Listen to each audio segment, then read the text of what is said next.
It's a pleasure to welcome to the program Mark Kriegel, the author of the book Baddest Man, The Making of Mike Tyson. And Mark, when you think Tyson, I don't care how old the viewer is or the listener is, they have some idea of the man, right? They might have this cartoonish image of who he is.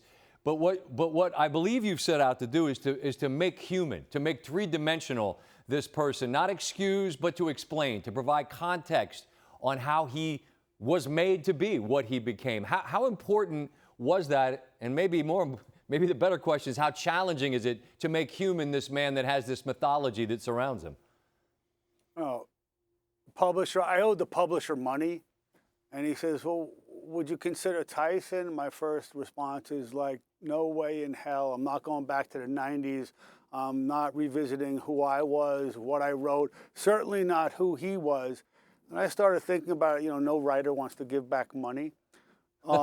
Maybe there's a way I could parse it as an essay and say something different about writing and fighting. And the book became fuller and fuller because he generates so much story. He's just an engine for narrative. And most of the narrative is unexpected to me. And I started covering him not as a sports writer or a boxing writer, but I was covering cops. My first Tyson assignment, I'm a kid, like, get up to Harlem. He just got into a fight at Dapper Dan's with Mitch Green. I'm like, what's Dapper Dan's, a club? Like, no, just get up there and go. And what I was watching is a guy coming apart. And what's unique about Tyson is this capacity to surprise again and again and again. And to me, and our careers are roughly contiguous, the biggest surprise is A, he's alive, and B, he's almost universally beloved. It's nothing I could have ever anticipated. The book opens with a scene of him watching his daughter play tennis in Orange County, of all places.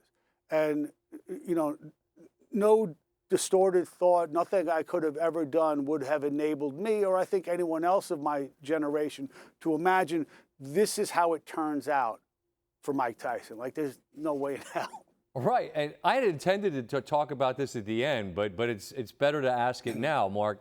If young Mark and young Mike are sitting together kibitzing, which I'm sure you wouldn't have imagined you would be commiserating maybe as friends at the time, but if you tell them, A, you're going to be approaching 60 and alive, B, you're going to be still as bankable an enterprise as you ever were, and C, you're going to be universally like beloved, or at least more than tolerated, what would have been most surprising to both of you, Mark?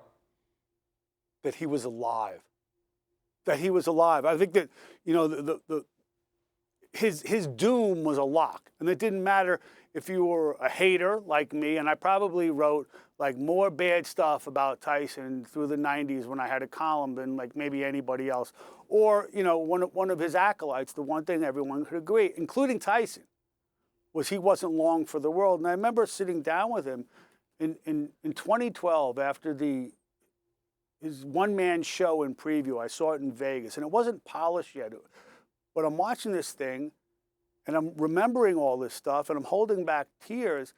And he asked me, what was that like for you? I told him, I wrote more bad stuff about you than anyone. What was it like for you? The question caught me off guard. I thought, it was a buzz. It was a rush. It was a high. And he kind of nods at me, not disapprovingly, but in recognition. I'm ashamed to say this, but that's the first moment, 2012, I think it was April, where he became fully human to me, not a villain, not an abstraction. I came on, my instructions as a young columnist were like, hey, listen, man, I know you want to be a great writer. That's all well and good. We want red meat. And I gave him red meat. I don't think that was a corrupt bargain. Sometimes it was excessive, and sometimes it was wrong. But when I look back on Tyson and the swirl that he survived, that's the most improbable thing to me, because also he survived the kind of fame that will kill you, that's lethal, the same type of fame that killed like Michael Jackson, Tupac, Elvis. That's a form of insanity. I wrote down the word mythology, something I wrote down because I feel like it's real, right? Like, I feel like he truly has a mythology. And something that struck me, Mark, I was thinking about, there's the 30 for 30 about the Big East, Requiem for the Big East. And I always felt like that league, it was who they were, what they were, when they were, and in their case, I think with New York City, where they were. How much of those who, what, when, where, what's explain Tyson's hold on the zeitgeist still, like for all these decades later? You're exactly right. There are a bunch of things that came together that will never be replicated. First, it starts as, it wasn't a legend, it was a real-life fable. And there were great writers who had been dealing with and writing about his trainer/savior, the great Cus D'Amato, for many years.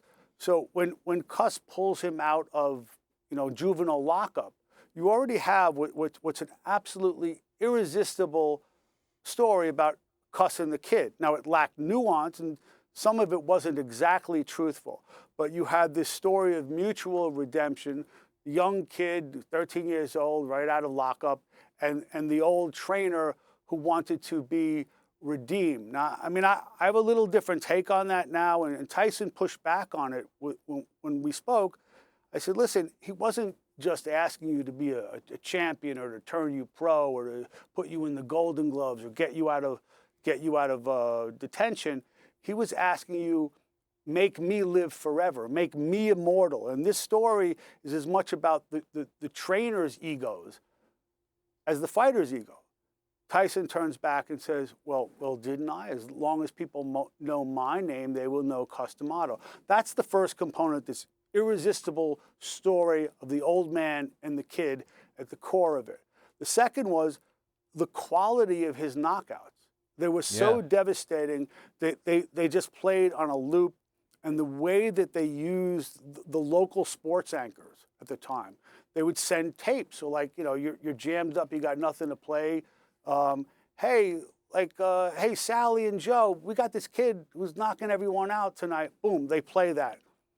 The third thing was when they put the mic in front of him and you hear that voice and you try to reconcile the voice and some of the crazy stuff he's saying, unscripted, with the knockouts, whatever you're doing, you turn around and stop. What did he say? What did he do? The final component, they created an unprecedented economic engine. He's the most lucrative figure combat sports has ever seen, probably ever will see. I think in 1988 he's making more than the Yankees and the Lakers combined. Right. But in the same way you saw this, but what I'm discussing in this book, the figures that come together in his rise, were the same thing that Netflix needed with Jake Paul to put him on the air. They needed to, they needed a push too to get over. They want to do live programming. And I would submit Jake Paul, even today, couldn't have done that with anyone else but Mike Tyson. HBO needed Tyson to do essentially what Tony Soprano would do for them a decade hence with the 18 to 49-year-old male demographic. He became irresistible, whether you loved him or hated him. So you had all these things going into the mix. And as you say, it could only have happened then, right there, under those circumstances. Right, that mythology, because there was enough mystery, Mark, that shrouded him, right? You hear Catskills, you hear Cush, you see the knockouts, but there was still enough that remained in the margins that we had to fill in the blanks, right? And then he became something altogether different. I'm just struck, though, by something you told me earlier, just this chance to meet as older men, as humans. And I mean, is that a surprising, Mark? Is anything you've experienced in your professional life that you came to see this man that you covered in the manner in which you did, and now you met him as a human being at this stage of your life? Yeah, I mean, especially, I can't tell you how much bad stuff I wrote about him. Because he was, Why didn't he want to kill you? No, because we were older, and I told him I copped to it, Right. Look, the first time we talked on the phone for this, I was like breaking up with my girlfriend, who's since become my wife. This is what he says to me. He says, hey, don't blame yourself. It's okay. Don't be too hard on yourself. Like, what planet am I on? If if you remember, and I don't want to date myself, I certainly don't want to do the disservice of dating you. Remember Lloyd Daniels? Of course. Sweet pea. Great player. He was Bird and Magic put together until he found drugs, got shot. He grew up in the same block, like next door. And in my column in the 90s, Lloyd was, because after being addicted and being shot, Lloyd made it back. I think he played like 7 or 8 seasons in the NBA. He was my hero. Tyson was my designated villain. And I'm talking to him about it for the book, and he says, Mark, what you don't understand is, like, you know, I had my uncles, wherever they, you know, inebriated or not. I have my grandmothers. And I always thought, like, you know, Lloyd's on the street. But what Lloyd thinks is, man, I had family. Tyson's family was the street. And again, it speaks to the improbability of this, because so many of his contemporaries, you know, a lot of the stick-up kids he grew up with are either locked up or dead. In fact, I know I mentioned like some of these things he says on television that play forever and ever on a loop. And you remember the "I'm going to eat your children" speech? Everyone loves that, gets a kick out.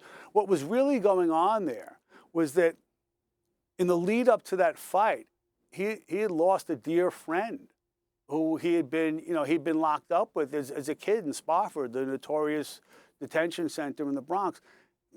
He was grieving. I mean, the idea that he survived and all those other kids didn't, it's pretty extraordinary in and of itself. Well, the layering is astounding, and I knew going into this, I'm thinking to myself, this is way better for a podcast, because I'm gonna want to talk to Mark for an hour. So maybe we can do that too.